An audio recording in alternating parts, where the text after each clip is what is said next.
بے شک مارکس فائسٹر کی دی رینبو فش کی کہانی یہ ہے۔ ایک زمانے میں گہرے نیلے سمندر میں ایک خوبصورت مچھلی رہتی تھی جس کا نام رینبو فش تھا۔ قوس قزح کی مچھلی اپنی چمکدار قوس قزح کے رنگ کے ترازو کی وجہ سے باقی تمام مچھلیوں کی تعریف کرتی تھی۔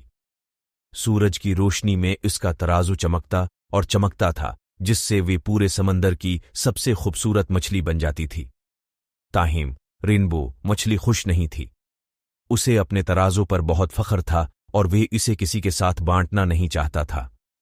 جب بھی کوئی اور مچھلی اس سے چمکدار پیمانہ مانگتی تو وہ انہیں اداس اور مایوس چھوڑ کر تیر چلا جاتا۔ ایک دن ایک چھوٹی نیلی مچھلی رینبو فش کے پاس آئی اور کہنے لگی، رینبو فش، آپ کے پاس سمندر میں سب سے خوبصورت ترازو ہے، مہربانی کر کے مجھے ایک مل جائے۔ رینبو مچھلی نے جواب دیا، نہیں، میں تمہیں اپنا ایک قیمتی ترازو نہیں دوں گا۔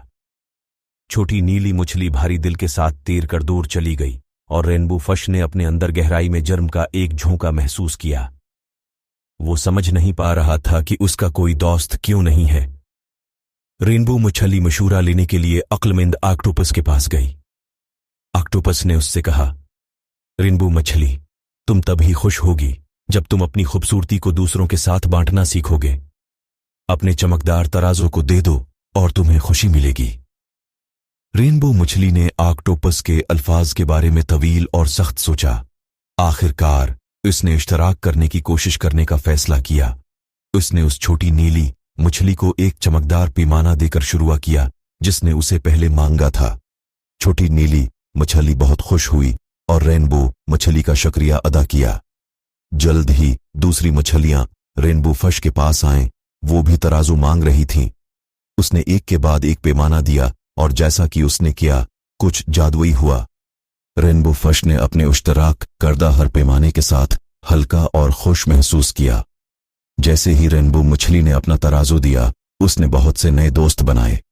وہ اب تنہا یا اداس محسوس نہیں کرتا تھا۔ اس کے بجائے اس نے اپنے اندر ایک گرم اور چمکتا ہوا احساس محسوس کیا جو اس کے چمکدار ترازو سے بھی زیادہ روشن تھا۔ ایک دن جب وہ سمندر میں تیر رہا تھا، اس نے ارد گرد دیکھا اور محسوس کیا کہ اب وہ سمندر کی سب سے خوبصورت مچھلی نہیں رہی۔ لیکن اس نے اسے بالکل پریشان نہیں کیا کیونکہ اس کے پاس خوبصورتی سے زیادہ قیمتی چیز تھی، اس کی سچی دوستی تھی۔